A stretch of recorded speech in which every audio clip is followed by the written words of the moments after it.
Boa, falei que tinha uma coisa, um papo de maluco, mas tinha uma notícia boa, porque nós citamos aqui esse assunto. Após um acordo entre a Prefeitura de São Paulo e o governo do estado, o Hospital AC Camargo, referência no tratamento do câncer aqui em São Paulo, recuou e decidiu manter o atendimento a pacientes do SUS. Tanto a gestão estadual como a municipal se comprometeram em fazer uma compensação financeira maior, que o serviço não seja descontinuado. Entretanto, os detalhes dos valores ainda serão discutidos nos próximos meses. Também não foi informado o número de pacientes que serão atendidos pelo hospital. A reunião da direção do hospital teve também o prefeito Ricardo Nunes, o governador do estado Rodrigo Garcia, aconteceu na manhã desta quinta-feira no Palácio dos Bandeirantes. A questão é a seguinte: beneficiado, o mais importante de tudo é que a pessoa não perca a sequência do tratamento. Isso é o mais importante. Que todos os tratamentos continuem sendo oferecidos. Agora, precisava chegar nesse ponto? Né? Precisava, a gente tá aqui, ontem falamos, reportagem no Jornal da Band, reportagem aqui na Rádio Bandeirantes, uma grita geral, e o pior de tudo isso, não é? Esse é o nosso trabalho, mas o desespero das pessoas de pensar que o que vai acontecer para a sequência, e os tratamentos são longos, desgastantes, geram um flagelo na família, nos amigos, em todos que estão envolvidos, e não precisava chegar nesse ponto, poderiam ter pensado nessa solução antes, não é, Zaidan? Claro, e nós dizíamos aqui, né, Ronald, que o problema não estava no hospital, no AC Camargo.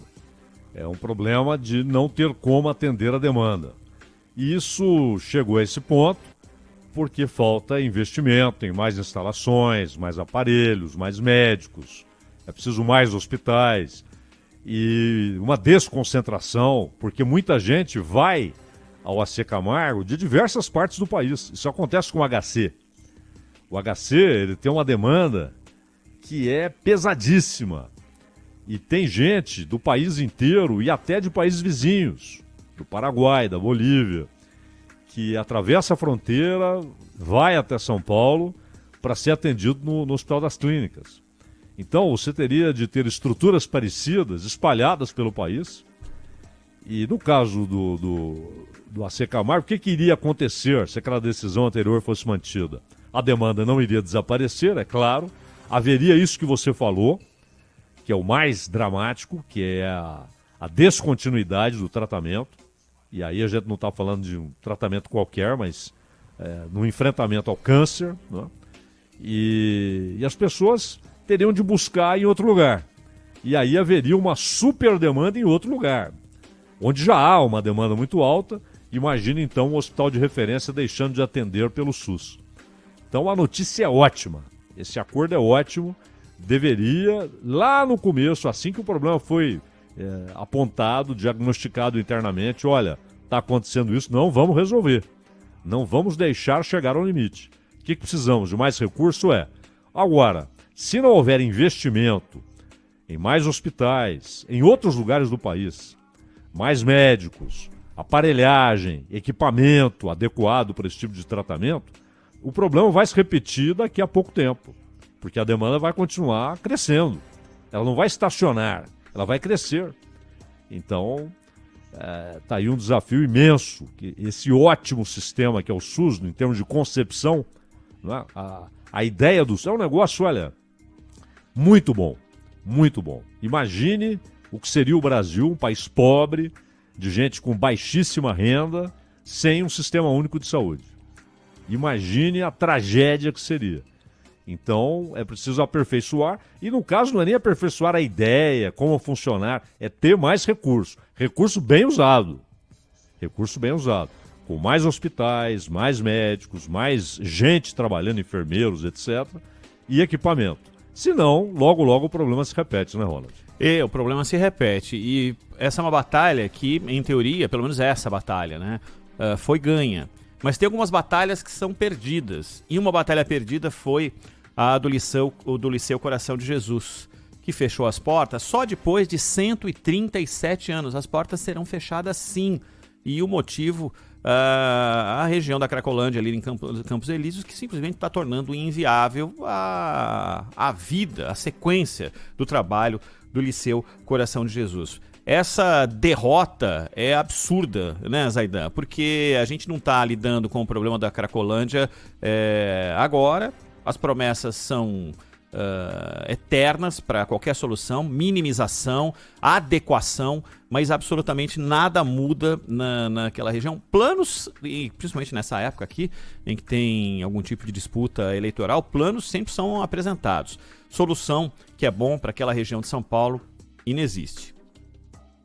Ô Ronald, eu estava até lendo aqui o histórico do Liceu Coração de Jesus, que, como você frisou, né, fundado em 1885, e interessante que ele foi fundado para receber crianças e jovens de baixa renda ou sem renda.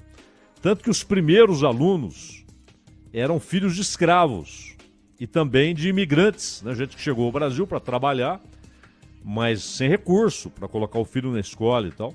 E o liceu recebeu filhos de escravos, e a gente sempre aponta aqui, olha esse tipo de iniciativa, o que foi naquela época. Porque ainda havia escravidão, havia já o ventre livre, havia... O Brasil, aliás, em termos de alforria, ele tinha muito mais alforrias, não só em termos absolutos, porque aqui houve muito mais escravos que nos Estados Unidos, mas em termos relativos houve muito mais alforria. Nos Estados Unidos era muito mais difícil a alforria. Mas o fato é que antes e depois da Lei Áurea, essas crianças foram atiradas na marginalidade, e seus pais também, economicamente, socialmente, e educação nem se fala. Então imagine o que foi, em 1885, a ideia de ter uma escola para receber filhos de escravos e também dos imigrantes, que estavam chegando, no caso dos imigrantes italianos, principalmente a São Paulo. Então, é um negócio terrível, porque o que eles estão dizendo é que cada vez mais há menos matrícula, os pais evitam matricular as crianças lá, porque é uma região perigosa. E é no centro de São Paulo. Centro de São Paulo. E ainda que haja esses deslocamentos, né? Há pouco tempo ali, aquela região da Luz, ela era a região da Cracolândia, o centro da Cracolândia, que já tinha filiais, né? Desde que o Dória fez aquele movimento, dizendo que acabaria com a Cracolândia, chegou a dizer que ela havia acabado. E, primeiros dias de governo, né, Zaidan? Exato, e obviamente não acabou, né? E ela se deslocou, nasceram outras Cracolândias, e a original logo voltou ao seu movimento de sempre. E vai acontecer de novo, e de novo, e de novo. Mas, além da Cracolândia, né, há um estado de insegurança em São Paulo, no Brasil, mas o centro de São Paulo chama a atenção. Você tem imagens todo dia na televisão, na internet e tal.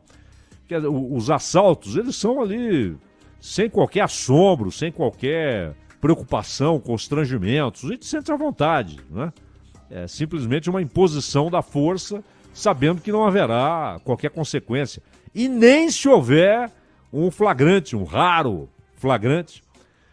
O sujeito não receia muito, porque o tempo na prisão é pequeno. E se for menor de idade, ele é usado inclusive, né? Menores de idade são recrutados para esse tipo de coisa. No final do dia você tem ali o botim. Então, menores são recrutados porque a punição não assusta ninguém. É o Estado incompetente, fraco, leis ruins. Quem pode mudar a lei é só o Congresso, é óbvio. Mas também a execução da lei, que já é ruim, ela é frágil, ela é um tanto quanto indiferente. Esses caras vivem num mundo à parte, blindados, isolados, andando de helicóptero, cercados de segurança por todos os lados, perdem o contato com a realidade. E no centro de São Paulo, se fosse um lugar distante, de difícil acesso, no centro de São Paulo, o poder público não consegue se impor. Nem o Estado, nem a Prefeitura, nem ninguém. Não consegue se impor. E cada vez mais, uma região que vive dizendo que deve ser revitalizada, ela vai sendo abandonada. Então, um lugar que hoje poderia ter, naqueles apartamentos todos, prédios formidáveis que há ali, quanta gente, aquilo poderia estar valorizado, quanta gente gostaria de morar ali. Tem tudo ali, comércio, metrô, ônibus para todo lado, você sai facilmente dali, transporte público de primeira. E, no entanto, é uma região evitada, que às 6 da tarde, por exemplo, desce uma sombra e as pessoas saem correndo, como se uma guerra estivesse prestes a eclodir ali em minutos. Todo dia isso acontece. Fora o comércio que fechou a porta, porque o cara não aguenta mais ser assaltado, ou não aguenta mais ter uma concorrência informal na porta. Além, claro, das crianças, né, que ficam expostas a diversos tipos de violência, diversas situações de violência e de hostilidade. E aí, uma escola como essa, com essa origem maravilhosa, né, uma raridade no Brasil, uma escola aberta para receber filhos de escravos, hoje não consegue sobreviver porque ninguém quer estudar lá, porque é inseguro estudar lá. É um Estado muito incompetente, né, Ronald? É o Estado que resolve as situações nos dando dicas de como evitar. Evite passar por ali, evite fazer tal coisa, não faça, é só cerceamento da possibilidade da gente viver. Então, não passe pela região da luz, não frequente aquele colégio, cuidado com aquele bar. E essa referência que você colocou, que conforme o dia vai caindo e a noite vem chegando, cria-se uma outra cidade, né, uma outra região central, é coisa de filme. Tem vários que tratam principalmente de zumbis, entre outras coisas, essas maluquices, que quando cai a noite muda-se o status. Não é muito diferente disso. A ficção não está tão distante daquilo que acontece em alguns pedaços da região central de São Paulo.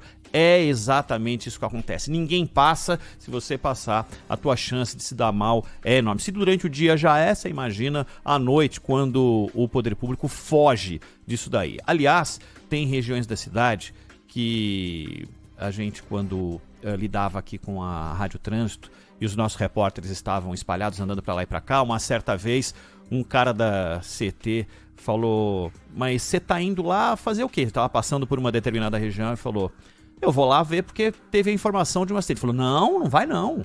Lá não vai nem a polícia, filha. O que você vai fazer lá? Não vai não, você vai se dar mal. Ou seja, esse é o nosso status, né, de regiões que não tem ação do poder público. A gente fala muito de região de favela onde o Estado não entra, Zaidan.